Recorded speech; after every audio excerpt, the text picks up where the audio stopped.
Warning: the SCP Foundation audio archive is classified. Access by unauthorized personnel is strictly prohibited. Perpetrators will be tracked, located, and detained.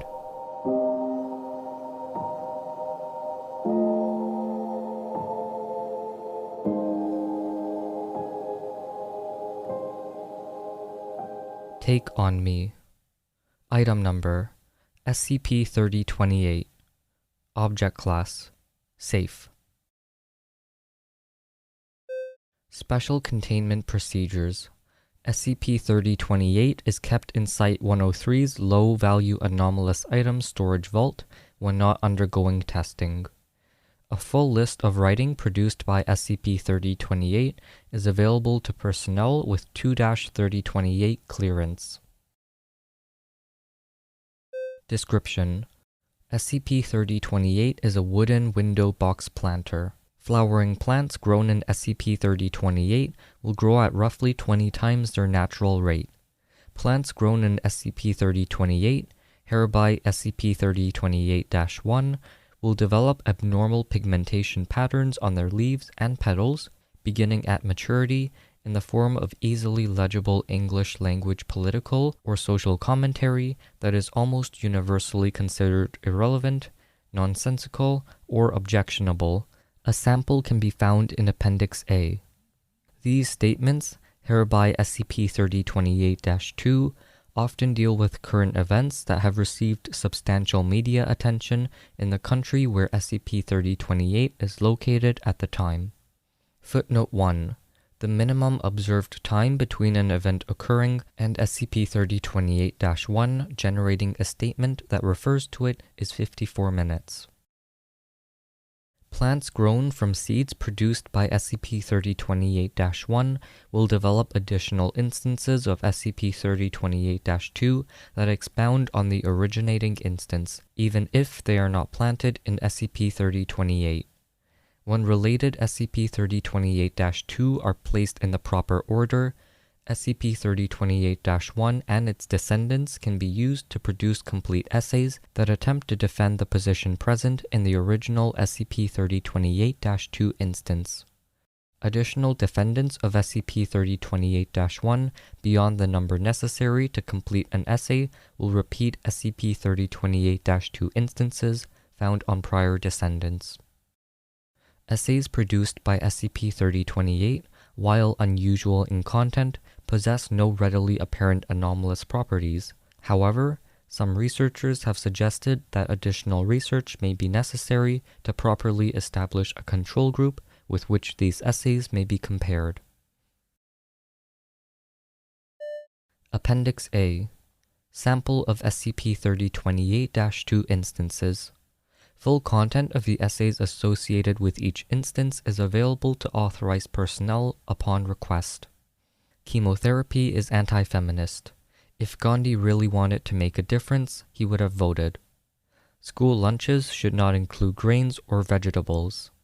Feudalism was the closest we've ever been to a socialist utopia. Self-defense is indefensible. Talking to your neighbors is a beginning of a slippery slope towards communism. California should give Nestle full control of its water supply. Mike Pence was a secret puppet master of the Obama administration. Plants are a blight on the urban landscape. The new McDonald's ad campaign is a Russian psyop founded by George Soros. Junk mail is good, and everyone should read it. Trump's secret Muslim leanings say a lot about the today's radical left. Everybody who hasn't kissed a black baby is a racist. The Columbine shooters did nothing wrong. Cities starved for parking spaces should build them in the suburbs. Appendix B. Recovered documentation indicates that SCP-3028 was made in early 2011 by two individuals known only by their pseudonyms, Hat-Trick6 and Dreams, both of which are active in the New York City anomalous art community. Footnote 2. Dreams is speculated to have also been involved in the creation of SCP-2015-. It was auctioned off at the 2011 Urban Nomads auction for $20,000 USD to Nicole McConnell, an Albany-based lawyer and art collector. Footnote 3. A week-long annual auction held by members of a NYC Anart community in a different, difficult-to-access location each year, generally attended by 200 to 500 individuals, and raises upwards of $500,000 USD for charitable causes. McConnell's diary describes a morbid fascination with SCP-3028.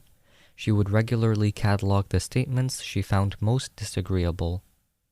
On May 2, 2015, Nicole McConnell died of natural causes at the age of 66. As per her will, her art collection was distributed among her grandchildren. SCP-3028 was given to Trevor Stiles, a 23-year-old software engineer living in Boston, Massachusetts. Stiles claims to have originally used SCP-3028 primarily to grow vegetables for personal consumption.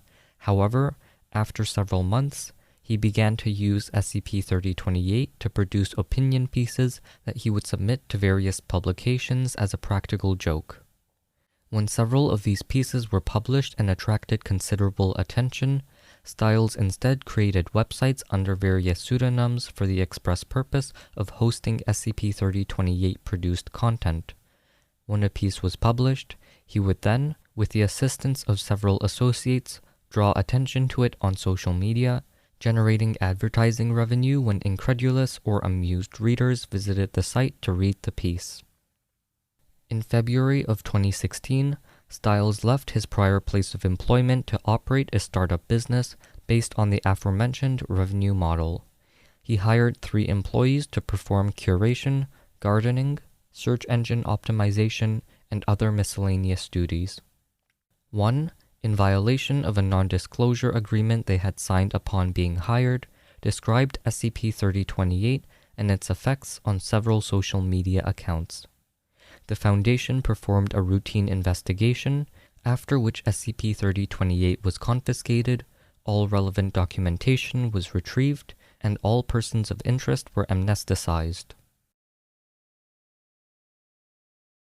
Appendix C. Proposed amendment to containment procedures made by Dr. Grimes, SCP-3028's HMCL supervisor. Personnel should be screened for appropriate temperament before assignment to SCP-3028. Commentary by Dr. Grimes. Initially, my concern for this object was that exposure to deliberately provocative political diatribes en masse would be detrimental to the psyche of researchers who grew and transcribed them, or at least those researchers who couldn't stay emotionally detached, and the botany department training does not stress emotional detachment. This turned out not to be a problem. For one, most researchers are already subjected to bigoted statements that are both aimed at their particular demographic and popular among large segments of the population, so SCP-3028's provocations do not compare.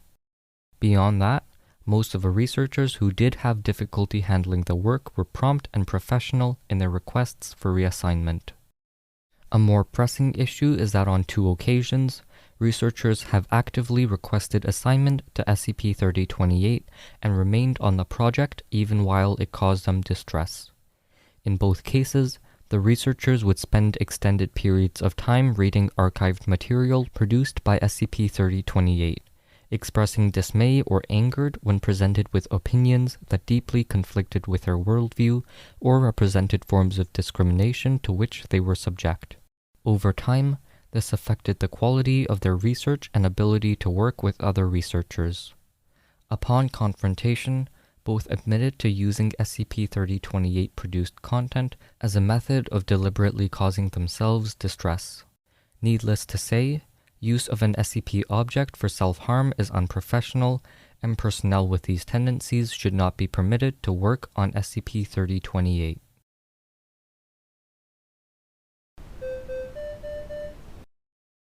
Thank you for listening. Intro music was from Punchdeck. You can find more at soundcloud.com/punch-deck. Level 2 patrons or higher can get early, ad-free episodes. You can join our Discord and follow us on social media using the links in the description. You can also suggest an SCP for us to read. Rating, reviewing, and sharing always helps. Thanks for your patience while I got all of these bonuses out. We'll be back in 2 weeks for the start of Season 3. As always, if you would like early and ad-free access, you can check out our Patreon to get those. Thanks for listening, and I'll see you in the next episode.